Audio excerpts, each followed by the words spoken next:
it's all gonna be good. Don't worry about nothing, don't worry about nothing, nothing now. It's all gonna be good. So breathe like you know you should. Yeah, breathe till you've understood. Assalamualaikum warahmatullahi wabarakatuh. Dalam materi ini kita akan membahas tentang transport aktif. Transport aktif adalah transport zat melalui membran yang melawan gradien konsentrasi. Artinya, transportnya ini dari yang konsentrasinya rendah ke konsentrasi tinggi. Untuk itu, transport aktif memerlukan energi. Energi yang diperlukan itu berupa ATP. Nah, pada materi transport aktif ini yang akan kita bahas yaitu mencakup pompa ion, kontransport, endositosis, dan eksositosis. Pompa ion hanya terjadi pada sel hewan. Pompanya yaitu ada pompa ion natrium dan kalium. Pompa natrium sendiri disebut juga dengan sodium, sedangkan kalium disebut juga dengan potasium. Langsung saja kita bahas prosesnya. Pompa ion merupakan sistem transport yang memompa ion dari konsentrasi rendah ke konsentrasi tinggi. Dalam hal ini, molekul atau ion berpindahnya melawan gradien konsentrasi. Namanya pompa ion, yang dipompa natrium kalium. Nah, pompanya disebut juga protein, pompa natrium kalium. Perlu kalian ketahui bahwasanya natrium di luar itu lebih tinggi daripada yang di dalam sel. Sedangkan kaliumnya lebih tinggi di dalam sel daripada di luar sel. Pada protein pompa atau disebut natrium kalium, ATPase terdapat 3 siklus pengikat natrium dan 2 siklus pengikat kalium. Ion natrium berikatan dengan pompa natrium kalium karena kecenderungan pompa dalam mengikat natrium itu tinggi. Pengikatan natrium memicu lepasnya satu gugur fosfat dari ATP fosfatnya, menyebabkan protein atau pompa natrium kaliumnya berubah bentuk sehingga kecenderungan pompa dalam mengikat natrium, dan akhirnya natrium terlepas ke luar sel. Bentuk baru memiliki kecenderungan terhadap pengikat kalium. Nah, setelah kaliumnya terikat, fosfatnya tadi terlepas. Nah, lepasnya fosfat menyebabkan perubahan bentuk, sehingga kecenderungan pompa ion dalam mengikat kalium itu rendah dan kaliumnya terlepas ke dalam sel. Proses pompa ion akan berulang seperti yang setelah dijelaskan tadi. Sekarang kita lanjut. Kontransport adalah transport zat yang mengaktifkan transport zat lain untuk melewati membran. Kontransport dilakukan oleh dua protein transport dengan energi berupa ATP. Hidrogen digerakkan oleh pompa proton yang menaiki gradien konsentrasi dengan bantuan ATP.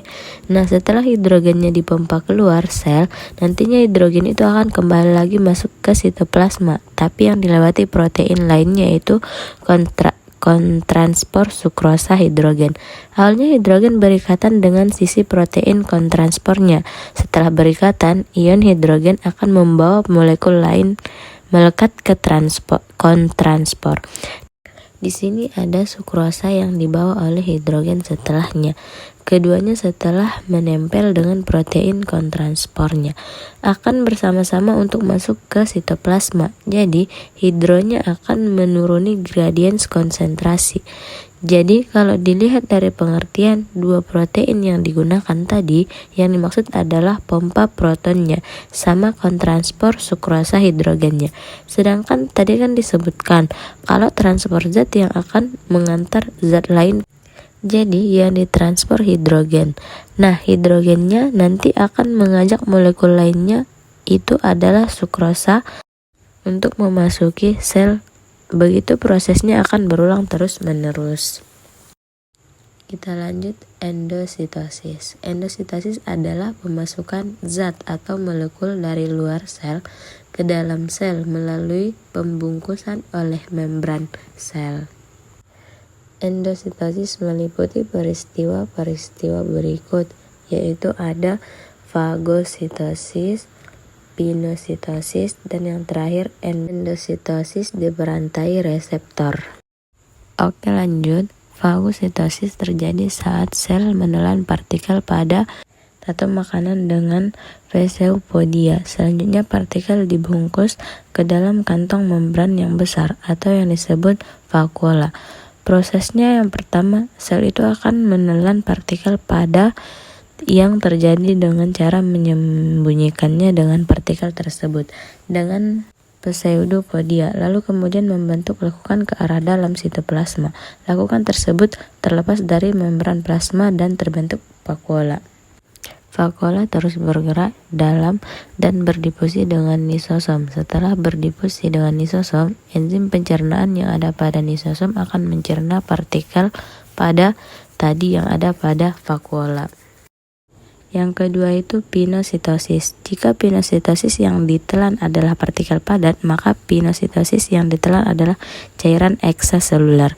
Proses cairan ekstraseluler akan masuk ke dalam lipatan membran plasma yang membentuk partikel kecil. Nah, zat yang ditransfer tidak spesifik, oleh karena itu dibutuhkanlah endositosis yang diperantarai reseptor. Nah, transfer ini bertujuan untuk memperoleh substansi spesifik dalam jumlah besar. Proses dari transfer aktif ini akan kita bahas terakhir, yaitu eksositosis. Eksositosis merupakan mekanisme transfer molekul besar dari dalam ke luar sel melintasi membran plasma. Prosesnya, vesicle transfer yang terlepas dari badan Golgi akan dipindahkan ke membran sel. Ketika partikel dan membran sel bertemu, molekul lipid yang dikandung oleh membran plasma akan menyusun agar kedua membran dapat bergabung, kemudian kandungan vesikulanya tadi akan keluar sel.